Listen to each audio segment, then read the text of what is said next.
বাংলাদেশের জাতীয় মাছ ইলিশ। তবে ইলিশ আমদানির তুলনায় রপ্তানি বেশি, তাই বাজার মূল্য সবসময় থাকে চড়া।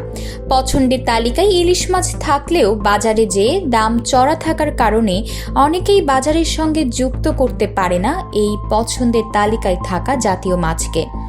দেশের মানুষ ইলিশ পাবে না আর বিদেশে রপ্তানি হবে, এটা হতে পারে না। পণ্যের দাম কমাতে সিন্ডিকেট ভাঙতে হবে বলে মন্তব্য করেছেন মৎস্য ও প্রাণী সম্পদ উপদেষ্টা ফরিদা আক্তার। রোববার সচিবালয়ে নিজ দফতরে সাংবাদিকদের সঙ্গে আলাপকালে তিনি কথা বলেন। আক্তার বলেন, সিন্ডিকেট ও চাঁদাবাজির কারণে নিত্যপণ্যের দাম বেড়ে যায়। পণ্যের দাম কমাতে এই সিন্ডিকেট ভাঙতে হবে। তিনি বলেন, ভবিষ্যৎ প্রজন্মকে রক্ষা করতে হলে সব ধরনের খাদ্যপণ্য ভেজাল মুক্ত করতে হবে। একই সঙ্গে বাজারে পণ্যের সরবরাহ বাড়ালে দাম কমে আসবে।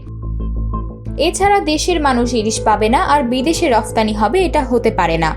প্রাণী সম্পদ উপদেষ্টা বলেন, প্রথম কাজ হচ্ছে মানসম্মত খাদ্য সরবরাহ নিশ্চিত করা, আমিষ নিশ্চিত করা, খাদ্য ও সরবরাহের যোগান এমনভাবে নিশ্চিত করতে হবে যাতে কখনো সংকট তৈরি না হয়।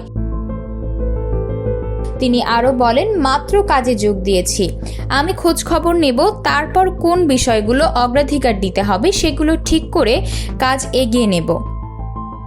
সহিংসতায় যেসব মৎস্য ও প্রাণী সম্পদ অধিদপ্তর ভাঙচুর করা হয়েছে সেগুলোর সংস্কার কাজও শুরু করা হবে।